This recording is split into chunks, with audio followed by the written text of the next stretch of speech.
Hello everyone, welcome to Saifa blog. আজকে সকাল সকাল চলে আসলো আমার একটা পার্সেল। তো আমি অনলাইন থেকে কি অর্ডার করেছিলাম আজকে তোমাদের সাথে সেটাই শেয়ার করি। তাহলে চলো এই পার্সেলটা আনবক্সিং করা যাক। আর আমি কিন্তু এটা আনবক্সিং করার জন্য ভীষণ এক্সাইটেড। আসলে আমি কিন্তু এরকমই, কখন পার্সেল আসবে, কখন পার্সেল দেখবো কেমন হয়েছে এটা নিয়ে ভীষণ এক্সাইটেড থাকি। ওয়াও, দেখুন এটা হলো একটা ওয়ান পিস। আর সাদা কালারটা আমার কাছে অনেক বেশি ভালো লাগে।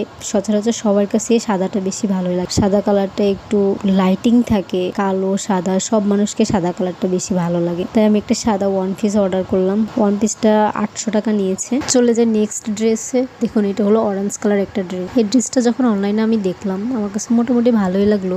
আর প্রাইসটা এতটাই কম, এখন এই দামে আপনার কোনো ড্রেসই পাবেন না। মাত্র 400 টাকা দিয়ে আমি এই থ্রি পিসটা নিয়েছি। কাপড়টা অনেক বেশি ভালো, সব ওনাটাও ভালো, সালোয়ারের কাপড় মোটামুটি ভালোই দিয়েছে। 2.5 গজের মতো, ওনাটাও অনেক বড়, 5 হাতের মতো। চলে যায় লাস্ট ড্রেসে। এই ড্রেসটা আমি অনেক লটারির মধ্যেই পেয়েছি বলতে পারি, কারণ এই ড্রেসটা আমি যখন একবার অর্ডার করছিলাম তখন আপু বলছিল যে ড্রেসটা সোল্ড। পরে কি করব, মন খারাপ হয়ে গেছিল। পরে আবার নেক্সট ডে আপুর যখন লাইভ দেখছিলাম তখন ওখানে দেখলাম ড্রেসটা আবার রিটার্ন আসছে শুধুমাত্র আমার জন্য। পরে এটা অর্ডার করে নিলাম।